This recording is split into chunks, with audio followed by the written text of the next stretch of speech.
Hello नमस्कार साथियों, स्वागत है आप सभी का ड्रीम एग्जाम स्टडी प्लेटफॉर्म पर। दोस्तों आज हम इस वीडियो में देखने वाले हैं सी टेट जनवरी 2024 की दृष्टि से हिंदी भाषा की क्लास नंबर 2। दोस्तों इस क्लास में हम गद्यांश भी देखेंगे और शिक्षा शास्त्र यानी पैडागोजी को भी देखेंगे। दोस्तों यदि आप सी टेट पेपर 1 और पेपर 2 की तैयारी कर रहे हैं तो ये दोनों पेपर की दृष्टि से अति महत्वपूर्ण क्लास होने वाली है। तो दोस्तों वीडियो को शुरू करने से पहले आपसे एक निवेदन है कि यदि आप चैनल पर नए हैं तो चैनल कर लिए सब्सक्राइब और साथ में बेल आइकन जरूर दबा लीजिए ताकि जब भी हम अगला वीडियो अपलोड करें आप तक नोटिफिकेशन सबसे पहले पहुंच जाए। चलिए दोस्तों वीडियो को शुरू करते हैं।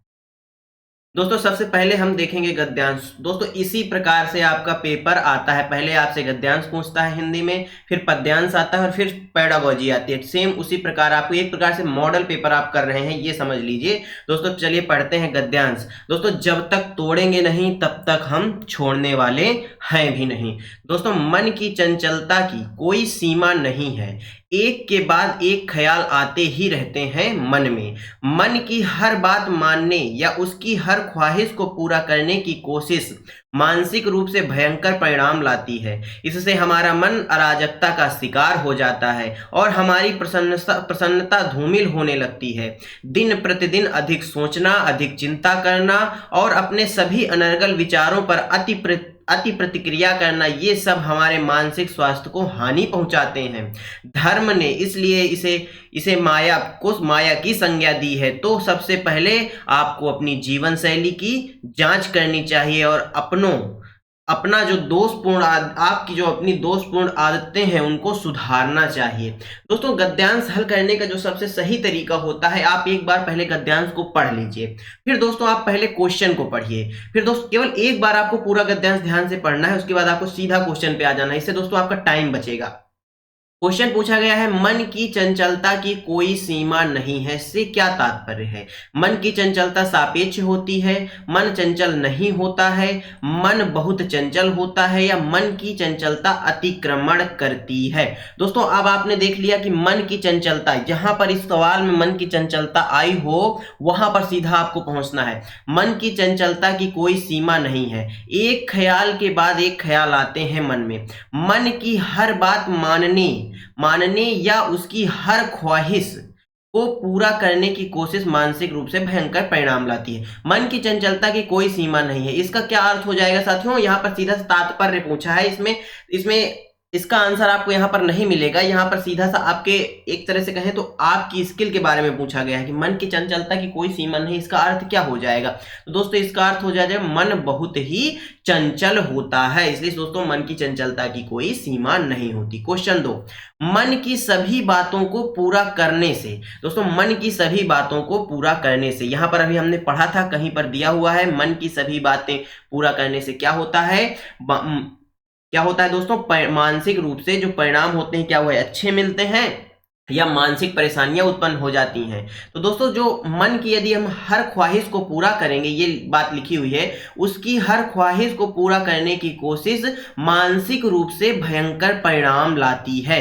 यहां पर देखिए यह आंसर आपको मिल गया, मानसिक परेशानियां उत्पन्न हो सकती हैं। आपको हूबहू नहीं मिलेगा यहां पर आंसर में, परंतु दोस्तों मिलता जुलता आपको आंसर मिलेगा। इस प्रकार से सीटेट क्वेश्चन पूछता है। ऑप्शन बी क्या हो जाएगा? राइट आंसर हो जाएगा। नेक्स्ट क्वेश्चन देखते हैं, मनुष्य की खुशी समाप्त होने का एक कारण क्या है? मन के अनुसार चलना, मन की बात न मानना, मन को रोकना, या मन की ना करना? तो दोस्तों अभी हमने पढ़ा है मनुष्य की जो खुशी समाप्त होने का मेन कारण है वह क्या है? मन के अनुसार चलना। क्योंकि दोस्तों मन हमारा जो है वह एक प्रकार से अराजकता का शिकार हो जाता है यदि हम मन की ही सुनने लग जाते हैं। ये इससे हमारा मन अराजकता का शिकार होने लगता है। इसलिए दोस्तों मन के अनुसार चलना खुशी को समाप्त होने का एक कारण है। ऑप्शन ए क्या हो जाएगा? राइट आंसर हो जाएगा। दोस्तों यदि अच्छा लग रहा हो आपको यह तरीका तो वीडियो को लाइक कर दीजिएगा और चैनल को सब्सक्राइब कर लीजिएगा यदि आप चैनल पर नए हैं।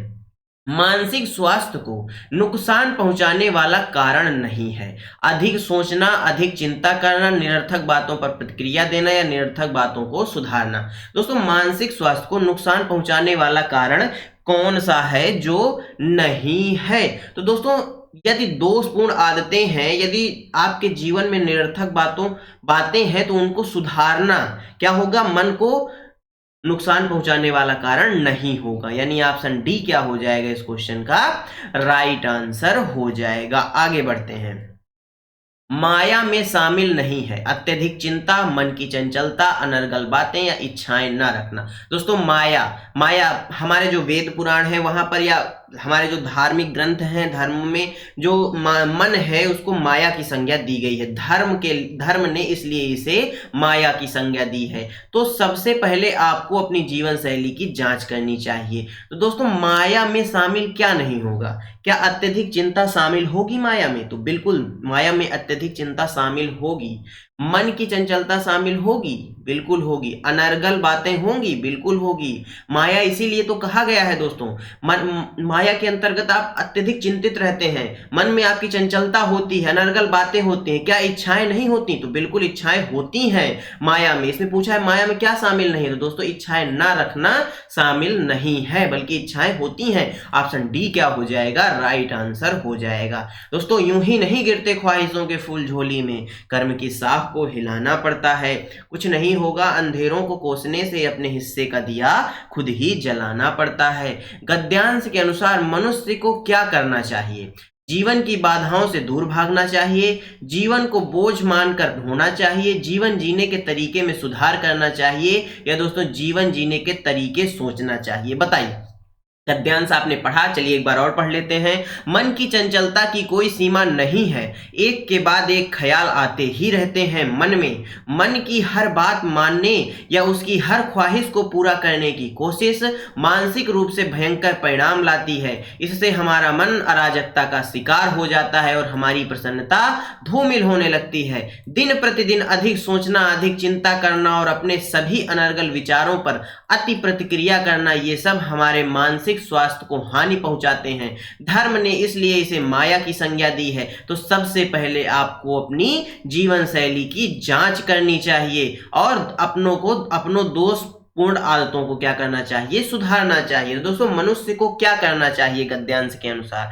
दोस्तों मनुष्य को क्या करना चाहिए? जीवन जीने के तरीकों में सुधार करना चाहिए। लास्ट लाइन में ही लिखा हुआ है, अपनी जीवन शैली की जांच करनी चाहिए और अपने दोषपूर्ण आदतों को या जीवन जीने के तरीकों में सुधार करना चाहिए। ऑप्शन सी क्या हो जाएगा? जीवन जीने के तरीके में सुधार करना चाहिए, राइट आंसर हो जाएगा। नेक्स्ट क्वेश्चन देख लेते हैं। दोषपूर्ण आदतों में क्या शामिल है? इच्छाओं को नियंत्रण में रखना, निरर्थक बातें करना, अपनों से की परवाह करना, अपनों की इच्छाओं का सम्मान करना। दोस्तों जो दोषपूर्ण आदतें होंगी उसमें निरर्थक बातें होंगी। क्या होगा दोस्तों? उसमें निरर्थक बातें होंगी गद्यांश के अनुसार। ऑप्शन बी क्या हो जाएगा इस क्वेश्चन का राइट आंसर हो जाएगा। क्वेश्चन नंबर 8, विशेषण विशेष्य का उदाहरण है अधिक सोचना, दोषपूर्ण आदतें, जीवन शैली या मन की अराजकता। बताइए विशेषण विशेष्य का उदाहरण कौन सा है? तो दोषपूर्ण जो आदतें हैं यह विशेषण और विशेष्य का उदाहरण है। ऑप्शन डी राइट आंसर हो जाएगा। चिंता शब्द से बनने वाला विशेषण नहीं है, चिंतनीय, चिंतित, सुचिंतित या चिंताएं। बताइए दोस्तों चिंता शब्द से बनने वाला विशेषण कौन सा नहीं है? दोस्तों जो चिंताएं हैं ये चिंता शब्द से बनने वाला विशेषण नहीं है। ऑप्शन डी राइट आंसर हो जाएगा। दोस्तों अब शुरू होता है पद्यांश। यहाँ पर कविता को पढ़ते हैं हम, फिर क्वेश्चन को हल करेंगे। हमने खिड़की के बाहर देखा और अनुभव किया कि हम ही हैं स्वर्ग के सबसे निकट। हमने पृथ्वी की ओर देखा और सोचा धरती पर रहने वाले ये अरबों लोग आखिर क्या नहीं कर सकते। हमें याद आए अतीत के वे खोजी यात्री जो अनगिनत कठिनाइयों बाधाओं को पार कर रास्ता तैयार कर पाए। कविता में किन खोजी यात्रियों की चर्चा की गई है? रास्ता बनाने वाले लोगों की, अंतरिक्ष की यात्रा करने वाले लोगों की, सड़क पार करने वाले यात्रियों के, अंतरिक्ष हेतु विमान का निर्माण करने वाले यात्रियों की। बताइए दोस्तों अभी हमने पढ़ा तो किसकी दोस्तों कौन से खोजी यात्रियों की बात की गई है? तो दोस्तों अंतरिक्ष की यात्रा करने वाले खोजी यात्रियों की बात की गई है। हमने खिड़की के बाहर देखा, अनुभव किया कि हम स्वर्ग के निकट हैं। हमने पृथ्वी की ओर देखा और सोचा धरती पर रहने वाले अरबों लोग आखिर क्या नहीं कर सकते। हमें याद आए, कौन याद आया दोस्तों? अतीत के वे खोजी यात्री जो अनगिनत कठिनाइयों और बाधाओं का रास्ता तैयार कर पाए। ऑप्शन बी क्या हो जाएगा इस क्वेश्चन का राइट आंसर हो जाएगा। नेक्स्ट क्वेश्चन, कविता के आधार पर कहा जा सकता है, क्या कहा जा सकता है कविता के आधार पर? तो दोस्तों कविता के आधार पर क्या कहा जा सकता है? धरती के निवासी क्या संघर्षशील रहते हैं, धरती के निवासी सदैव यात्रा करते रहते हैं, या दोस्तों धरती के निवासी किसी भी सीमा तक कार्य कर सकते हैं, या धरती के निवासी सदैव युद्धरत रहते हैं।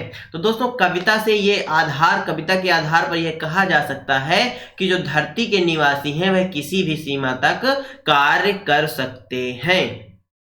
हमें याद आए अतीत के खोजी यात्री जिन्होंने मजदूर बनकर कार्य किया, जिन्हें लोग बिल्कुल भुला चुके हैं, जिन्हें लोग खोजी यात्री कहते आए हैं, या जिन्होंने दूसरों के लिए राह आसान बनाई है। बताइए, हमें याद आए अतीत के खोजी यात्री, इसका तात्पर्य क्या है? ऑप्शन में कौन सा सही हो जाएगा? तो दोस्तों इसका सही आंसर हो जाएगा जिन्होंने दूसरों के लिए आसान कर दिया है। क्या दोस्तों? कठिनाइयों को। यहां पर पढ़िए, हमें याद आए अतीत के वे खोजी यात्री जो अनगिनत कठिनाइयों बाधाओं को पार कर रास्ता तैयार कर पाए। ऑप्शन डी क्या हो जाएगा राइट आंसर हो जाएगा। धरती पर कितने लोग रहते हैं? लाखों, अरबों, हजारों या अनगिनत? दोस्तों अभी हमने इसको जब पढ़ा था तो इसमें कितनी संख्या बताई गई थी? अरबों लोग रहते हैं। कितने लोग रहते हैं? अरबों लोग रहते हैं। ऑप्शन बी क्या हो जाएगा राइट आंसर हो जाएगा। समूह से भिन्न शब्द कौन सा है? कठिनाइयां, मुश्किलें, बाधाएं या अनगिनत? बताइए, समूह से भिन्न शब्द कौन सा है? दोस्तों जो अनगिनत है यह समूह से भिन्न है। यहाँ पर गिनती की बात हुई है। बाधाएं, मुश्किलें और कठिनाइयां ये सभी एक दूसरे की क्या है? पर्यायवाची शब्द हैं। यानी ऑप्शन डी क्या हो जाएगा इस क्वेश्चन का एकदम राइट आंसर हो जाएगा। नेक्स्ट क्वेश्चन, पृथ्वी का पर्यायवाची शब्द कौन सा नहीं है? अवनी, रज, मही या धरा? बताइए, पृथ्वी का पर्यायवाची शब्द कौन सा नहीं है? आपने एक चीज तो सुना होगा चलत दशानन डोलत अवनी, आपने सुना होगा। तो अवनी क्या हो जाएगा? पृथ्वी का पर्यायवाची हो जाएगा। चलत दशानन डोलत अवनी, यानी रावण को दशानन कहा गया है। रावण के चलने से धरती डोलती है, तो धरती यानी पृथ्वी डोलती है, तो पृथ्वी का एक पर्यायवाची क्या हो गया? अवनी हो गया। पृथ्वी को धरा भी बोला जाता है। क्या बोला जाता है दोस्तों? धरा भी बोला जाता है। और दोस्तों क्या बोला जाता है पृथ्वी को? और पृथ्वी को दोस्तों मही भी बोला जाता है, परंतु दोस्तों पृथ्वी को रज नहीं बोला जाता। इस क्वेश्चन का जो सही आंसर है वह ऑप्शन कौन सा हो जाएगा? ऑप्शन बी हो जाएगा। नेक्स्ट क्वेश्चन देखते हैं। दोस्तों गद्यांश और पद्यांश दोनों समाप्त हो चुके हैं। अब हम देखेंगे यहां से शिक्षा शास्त्र यानी पेडागोजी। दोस्तों एक एक क्वेश्चन को ध्यान से करते चलिए और चैनल हमारे साथ जुड़ जाइए। हम आपको ऐसे ही गद्यांश पद्यांश सहित शिक्षा शास्त्र भी करवाते रहेंगे। अचानक से शब्दों को सीखना तब घटित होता है जब बच्चे डॉट डॉट के माध्यम से शब्द संपदा सीखते हैं। पुस्तक के सस्वर वाचन से, पृथक रूप से शब्द सिखाने की तकनीक पढ़ाने से, पठन सामग्री की समझ के लिए उन विशेष शब्दों को पढ़ाना जो पठन सामग्री में आए हैं, शिक्षक द्वारा चयनित नए शब्दों के अर्थ याद करने से। बताइए दोस्तों, अचानक से शब्दों को सीखना तब घटित होता है जब दोस्तों बच्चे पुस्तक के सस्वर वाचन करते हैं। क्या करते हैं? जब बच्चे पुस्तक से सस्वर वाचन के माध्यम से शब्द संपदा को सीखते हैं, तब दोस्तों क्या होता है? बालक जो है पढ़ते पढ़ते नए शब्दों को सीख जाते हैं। आपने भी इस चीज को अनुभव किया होगा। जब आप कोई बुक पढ़ रहे होते हैं तो कई बार क्या होता है, कोई शब्द लिखा होता है तो उसका आप नया शब्द बना लेते हैं, अपने हिसाब से उसको एडजस्ट कर लेते हैं। तो दोस्तों यह क्या कहलाता है? यह कहलाता है अचानक से शब्दों को सीखना, घटित होना। यानी ऑप्शन ए क्या हो जाएगा?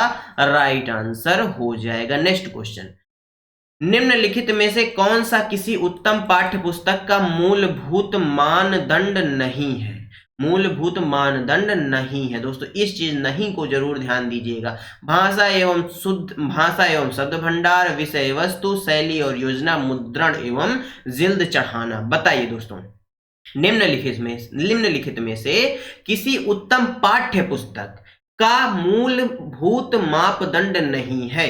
क्या दोस्तों भाषा एवं शब्द भंडार उसका मापदंड नहीं होना चाहिए? तो होना चाहिए। ऑप्शन ए तो होगा। विषय वस्तु भी बिल्कुल अच्छी होनी चाहिए, अच्छी क्वालिटी की बिल्कुल होनी चाहिए। शैली एवं योजना यानी पुस्तक जो है उसकी शैली और उसकी जो योजना है वह भी स्पष्ट होनी चाहिए। परंतु दोस्तों मुद्रण एवं जिल्द चढ़ाना यह मूलभूत मानदंड नहीं है, यह तो सेकेंडरी में आ जाएगा। यानी उसका क्या मुद्रण यानी पैसा उसमें कितना खर्च हुआ है, उसको कितने में बेचना है, ये सब आते हैं मुद्रण एवं जिल्द चढ़ाना के अंतर्गत। ऑप्शन डी क्या हो जाएगा? राइट आंसर हो जाएगा।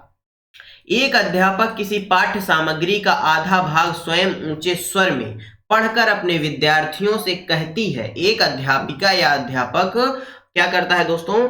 किसी भी सामग्री का आधा भाग स्वयं ऊंचे स्वर में पढ़ता है, अपने विद्यार्थियों से फिर कहता है कि वे उस पाठ को के अंत को अपने अनुसार पूर्ण करें। यह किस प्रकार की गतिविधि है? अनुभव आधारित गतिविधि, समूह कार्य, लेखन गतिविधि या अंतर्बोध आधारित गतिविधि? बताइए दोस्तों। आधे पाठ को एक अध्यापक ऊंचे स्वर में पढ़कर सुनाते हैं बच्चों को, और फिर बच्चों को कहते हैं कि पाठ के अंत में यानी पाठ का जो लेसन का जो कहानी का अंत है वह कैसा होगा, अपने अनुसार लिखिए। तो दोस्तों यह हो जाएगा अनुभव आधारित गतिविधि। बच्चों ने पाठ को सुना दोस्तों, ये अध्यापक हो गए, इन्होंने पाठ को पढ़ाया, ये यहाँ पर बच्चे बैठे हुए हैं। क्या हुए हैं? बच्चे बैठे हुए हैं दोस्तों, ये सुन रहे हैं पाठ को। क्या कर रहे हैं? सुन रहे हैं, यानी अनुभव ले रहे हैं कि पाठ में क्या हो रहा है। तो दोस्तों फिर अध्यापक महोदय इनसे कहते हैं कि आप पाठ का अंत स्वयं लिखिए अपने अनुसार। तो दोस्तों यह क्या हो गया? बच्चों को अनुभव हुआ पाठ का, उन्होंने अपने अनुभव के आधार पर गतिविधि करने के लिए उन्हें कहा गया। ऑप्शन ए क्या हो जाएगा इस क्वेश्चन का? राइट आंसर हो जाएगा। भाषा अर्जन का अर्थ है किसी भाषा के व्याकरण के नियमों को सीखना, किसी भाषा को अनौपचारिक परिवेश में अनजाने में ही सीख लेना, किसी भाषा को औपचारिक परिवेश में सायासा सीखना, या भाषा के बारे में सीखना। बताइए दोस्तों भाषा अर्जन का अर्थ क्या हो सकता है? तो किसी भाषा को दोस्तों अनौपचारिक परिवेश में अनजाने में ही सीख लेना क्या होता है? भाषा अर्जन होता है। और भाषा अधिगम क्या होता है दोस्तों? जो विद्यालय में सीखा जाता है वह भाषा अधिगम कहलाता है, और अचानक से कहीं भी सीख लेना वह भाषा अर्जन कहलाता है। दोस्तों जब बच्चा जन्म लेता है तो वह परिवार में जो भाषा सीखता है वो बताइए वो भाषा अधिगम कहलाएगा या भाषा अर्जन कहलाएगा? तो दोस्तों वह भाषा अर्जन कहलाएगा, ना कि भाषा अधिगम कहलाएगा। ऑप्शन बी क्या हो जाएगा? राइट आंसर हो जाएगा। निम्नलिखित में से किस कार्य के लिए शब्दकोश से सहायता नहीं मिलेगी? उच्चारण में सुधार के लिए, शब्द संपदा में सुधार, वर्तनी में सुधार, या लिखावट में सुधार? बताइए।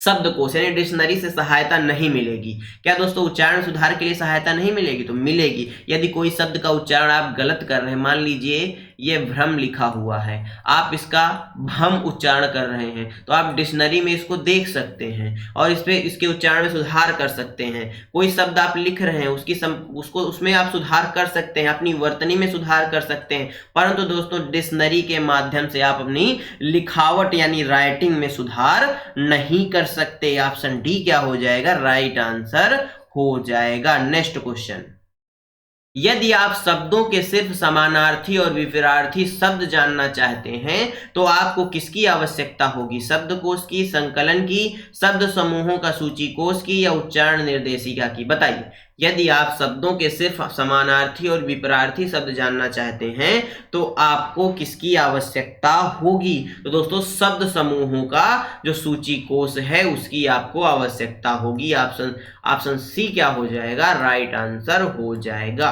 क्वेश्चन नंबर 22, सुश्री परवीन की कक्षा में बहुधा विद्यार्थियों से अपेक्षा की जाती है कि वे अपने पीछे पीछे दोहराएं। सुश्री परवीन ... अनुसरण कर रही हैं। दोस्तों सुश्री परवीन एक अध्यापिका हैं, वह कक्षा में बहुत सारे विद्यार्थियों से यह अपेक्षा करती हैं कि वे उनके पीछे पीछे यानी जो सुश्री परवीन जी हैं वे जो पढ़ रही हैं उनके पीछे पीछे उस चीज को दोहराएं।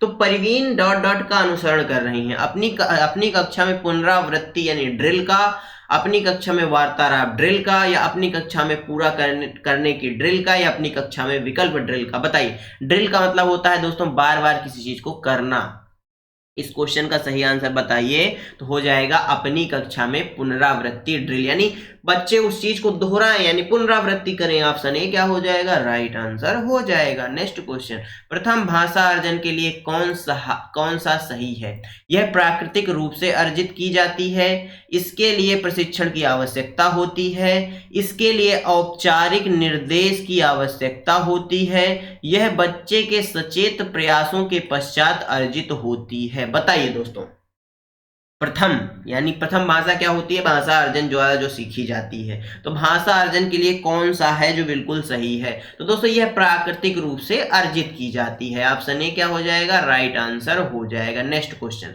पियाजे के अनुसार बच्चे के समग्र बौद्धिक विकास के लिए भाषा की कोई भूमिका नहीं है, भाषा सबसे महत्वपूर्ण पहलू है, भाषा मात्र एक पहलू है, या भाषा विकास का अंग नहीं है? बताइए, पियाजे के अनुसार बच्चे के समग्र बौद्धिक विकास के लिए भाषा की क्या कोई भूमिका नहीं है, या भाषा सबसे महत्वपूर्ण पहलू है, या भाषा मात्र एक पहलू है, या भाषा विकास का अंग नहीं है? तो दोस्तों पियाजे के अनुसार भाषा सबसे महत्वपूर्ण पहलू है। ऑप्शन बी क्या हो जाएगा, राइट आंसर हो जाएगा। मोस्ट इंपॉर्टेंट क्वेश्चन है दोस्तों, और अच्छे लेवल का कठिन क्वेश्चन है ये। नेक्स्ट क्वेश्चन देखते हैं, नोम चोम्स्की, जिन्होंने किस चीज का सिद्धांत दिया है? भाषा विकास का सिद्धांत दिया है, यानी सार्वभौमिक व्याकरण के बारे में इन्होंने ही बताया है। नोम चोम्स्की के सिद्धांत के अनुसार हम सभी इस सहजात समझ के साथ जन्म लेते हैं कि भाषा कैसे कार्य करती है। संकेत भाषा, सार्वभौमिक व्याकरण, बुनियादी शिक्षा या विज्ञान? दोस्तों सार्वभौमिक व्याकरण, नोम चोम्स्की जहां दिखे और सार्वभौमिक व्याकरण आपको मिल जाए वही ऑप्शन सही होने वाला है। ऑप्शन बी राइट आंसर हो जाएगा। कौन से उपागम के अंतर्गत सावधानी पूर्वक चयनित और स्तरवार सामग्रियों का इस्तेमाल किया जाता है?